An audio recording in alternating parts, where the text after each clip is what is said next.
Hello everyone, this is Gruesome Herzog. My next review is called A Day of the Living Dead in 2020. Here's the storyline. For fans who love The Walking Dead, A Day of the Living Dead is another great zombie original story set in Hollywood, 1957. A time of glitz, glamour, and a time of brains and blood. Directed by Thomas J. Churchill, written by Thomas J. Churchill. Here's the cast. Brooke Lewis as Ms. Daniels. Ray Capuna as George. Thomas J. Churchill as Mammon. James Duvall as Roger Abel. John Fantasia as Howard Kane. Kevin Eugene Franklin as Chip. Sarah French as Marilyn. Jeff Dylan Graham as Freddy. Kenneth J. Hall as the priest. And the cast goes on. I'm familiar with Thomas J. Churchill for a film I reviewed, about 10 years ago.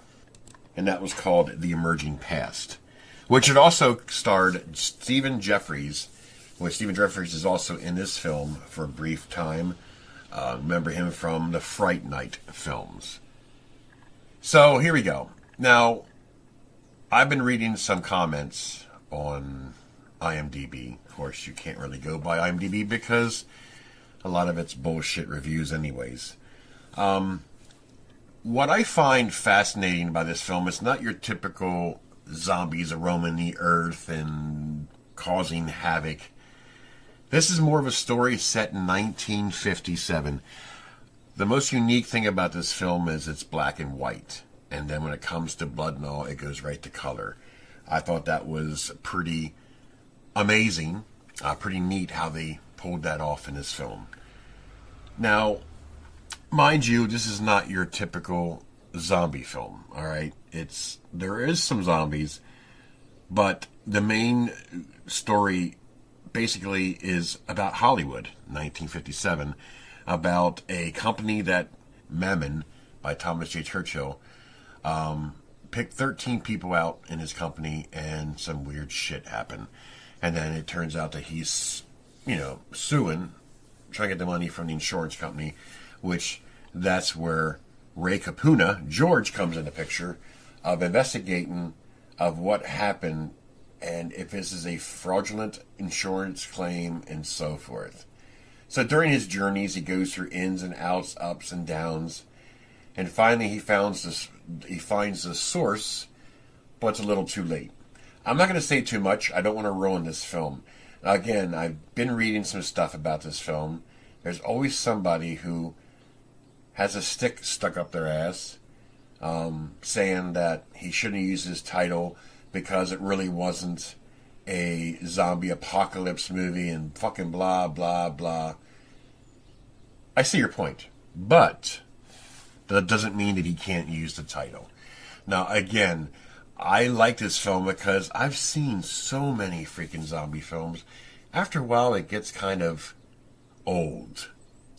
Now, what I like about this one, this movie was more based around outside of the zombies than the zombies. If that makes any sense. Some great, great special effects in this film. Again, I watched it, and I watched it the whole way through. I mean, not many films can do that for me, to where I have to take a break or it gets a little boring. But this movie is paced so well. Great cast of characters. Shot very well. There's a scene in the movie that you understand what happened and what Mammon made this guy do to cause this apocalypse.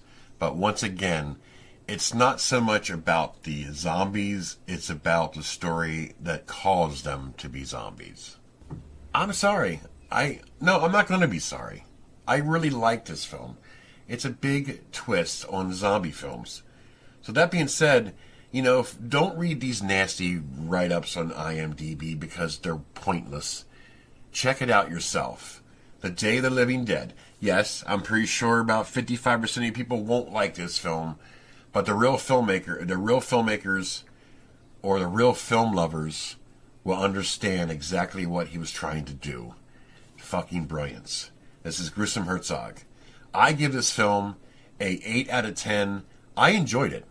I really did.